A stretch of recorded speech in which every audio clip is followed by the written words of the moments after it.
Welcome back to part 2 of making kombucha, proper double fermentation, and creating a proper pH balance for your kombucha strain.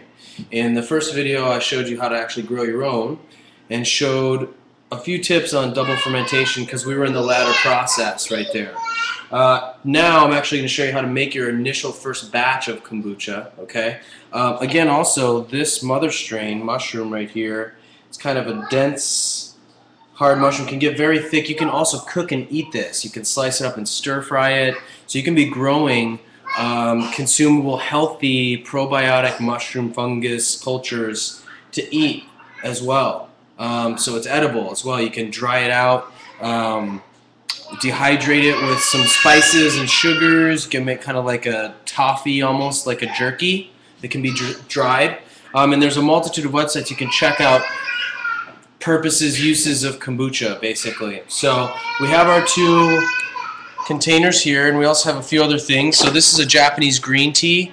I've just found it to actually, the specific culture I have works really well with this specific green tea. It is not organic, but you can get organic teas out there. A lot of times when you're really brewing kombucha, you're brewing in bulk, so you're using so much tea.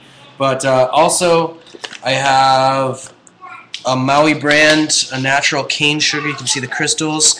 I also use the white cane sugar as well. It's not bleached. It's still, but it's a little more finely processed. Really, it's just a stimulant. So is the tea to stimulate the culture so that it grows and ferments, produces different types of probiotics and nutrients, vitamins, minerals. So we basically have the tea already steeping right now. We have about 6 minutes left. The tea bags are going to steep. You want to let them steep for 10 minutes, so 10 minutes that you're actually going to let them steep for.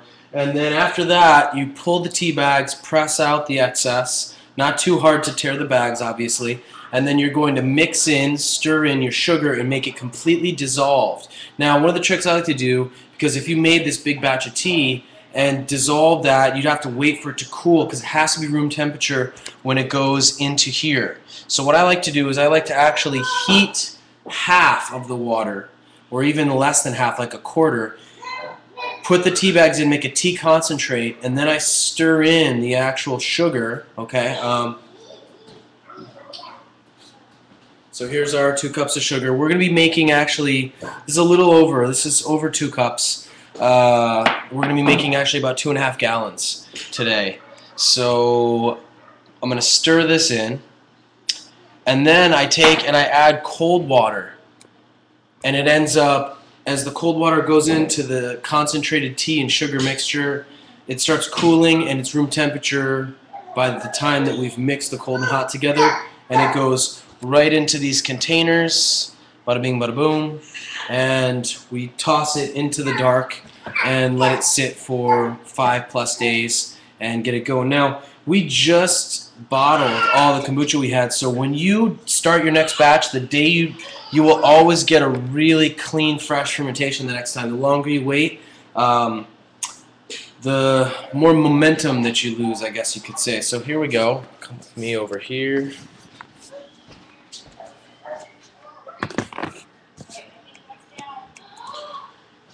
Here's our pot right here. Here's our pot, here's our tea bags. We have about 3 minutes left on our tea. And then we're going to take our sugar and we're going to plop that in. And I like to stir it in a figure 8. You can do it any way you want to. That's my own personal preference. But it definitely is very significant, the timing. You don't want to let the herbs steep for too long in the water as they start to release, excess. We just want the antioxidants, the medicine, the stimulant. The caffeine is really what we want. And by the time that it's finished fermenting, there's no actual caffeine for the most part in the beverage. Now I'm using 15 tea bags for 2.5 gallons, so I use a little bit less caffeine. Some people like their kombucha a little more caffeinated, so you can add more. I think I said 8 to 12 in the first video, so you could realistically get away with 5 to 7, but starting out, especially growing the culture, I would use more. I would use 8 to 12. So okay, so we're gonna pull our tea bags, set it down right there. Okay, hot, hot, hot. I just kind of press them on the side as I pull them out. Pressing them on the side as I pull them out.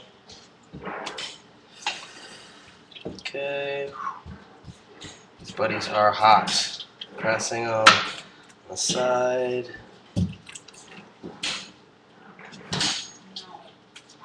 Ooh. Hot, hot, hot, hot, hot.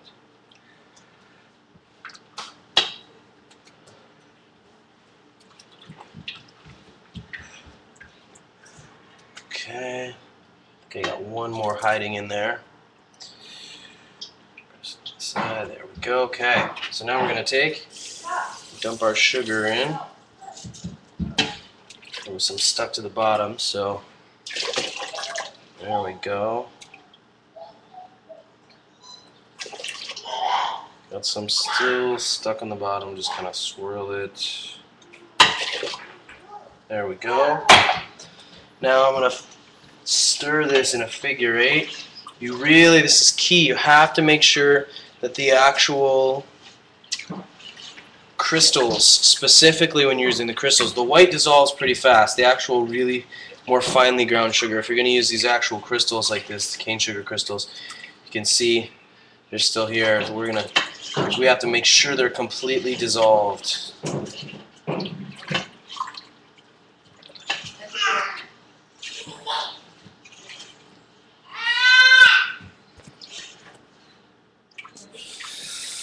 And realistically, this process takes about 15 to 20 minutes to do. And then you're done for the next, next 5 to 7 days. So every 7 days you spend about 15-20 minutes doing this. It just kind of becomes a routine.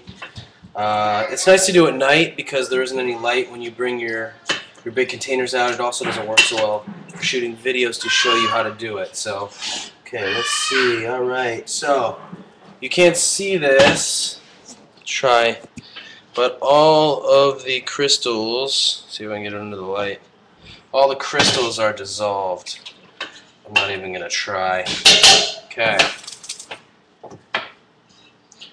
So next, now I use a filter right here. Because Hawaii has some of the only water that isn't fluoridated. And then I run the cold water through the filter right there. Since we don't have fluoride in our water, I'm still using this water. A couple days left till the cesium-137 kind of settles all on the west coast and hits America and hits Hawaii. So I'm going to take advantage of the time we have left to get this fresh water out of the faucet, knowing that there's nothing really in it. So basically, here it is, filling up right here. And obviously, I'm not going to make you sit through that. But it's filling, and as it's filling, the cold water is cooling the hotter mixture, and I'm going to stir it as I go along the way. And that's really the gist of it. So I'm going to take that next, once it's full and stirred, and I'm going to pull out my pancake, so to speak. Always want to wash your hands, be very conscious of any dust or germs. Now, there's obviously a new one that has grown. Every batch you'll have a new one that's grown. So I'm going to take this out, okay? So here's the old one that I started the batch with, and here's the pretty brand new one that just grew. Look how beautiful and clean, perfect moon shape. So I'm going to go rinse it off. I'm going to rinse all of the stuff it has. Kind of, it's almost like poop, kind of, say it, but it's a byproduct of the actual culture. And I'm going to take this, and I'm actually going to wash this new one because we're going to keep the new one, and the old one I'm going to pass on to somebody else, or I'm going to eat, do something functional with. But basically we're going to keep this new one to start our new batch. So I'm going to go wash it off over here. As I wash it off right here, just kind of going to give it a little bath. It rejuvenates it, refreshes it. I'm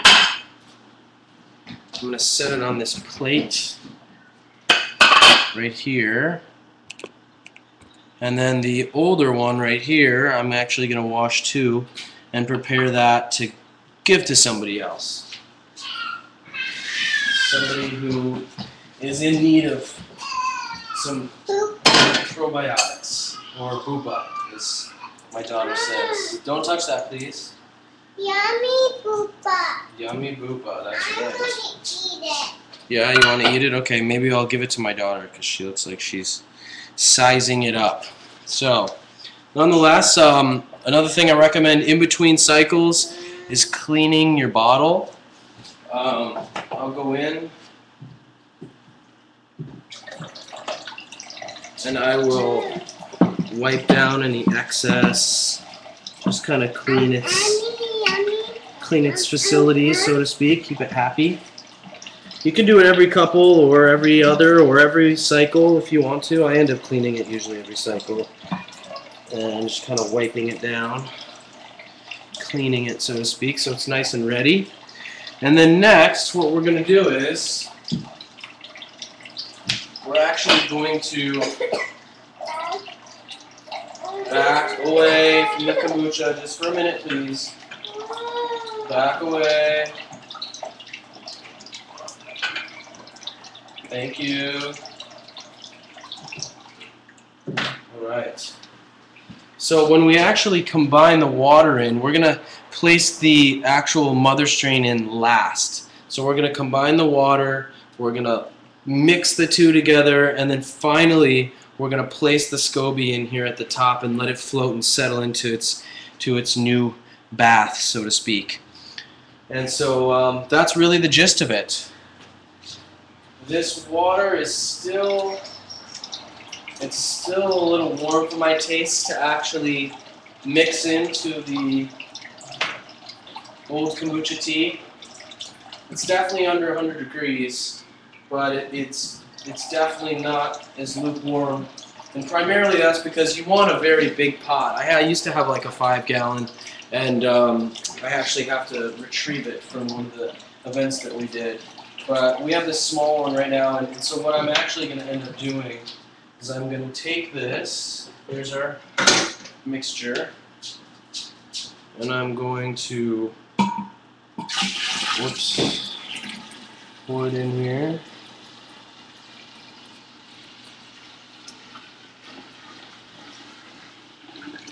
Definitely warm, warm, warm. And I'm just going to fill this up again with cold water. And actually, I have one in the fridge here, which will even it out just nicely.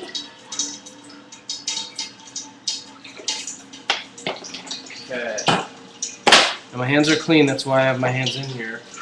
I'm very particular about getting your hands in the actual brew, being very conscious of that. So I'm stirring it around now. Let's see how our temperature is. Okay, we're close to room temperature. Definitely tolerable enough for our kombucha to be dropped in here. No big deal in that respect. But we're still going to add more water. I want to get it probably about to right there is what my measurements specifically for my tea and my sweetness are pretty much are set for. We're going to put our old one over here for my daughter to munch on soon. And we're going to put our new one right there, awaiting the final load of water. We're going to put that in, and we're going to get it all set up in that regard. So that's really the gist of it, folks. Again, it takes about 15-20 minutes to do.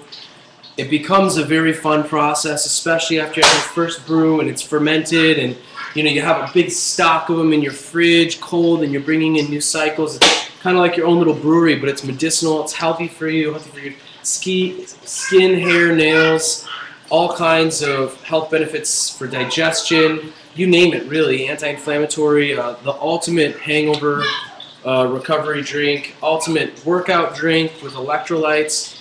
It's so nourishing. So we're going to take this. I think we might officially have enough. And we're there. So we're going to take this, just do a little figure-8 stir here.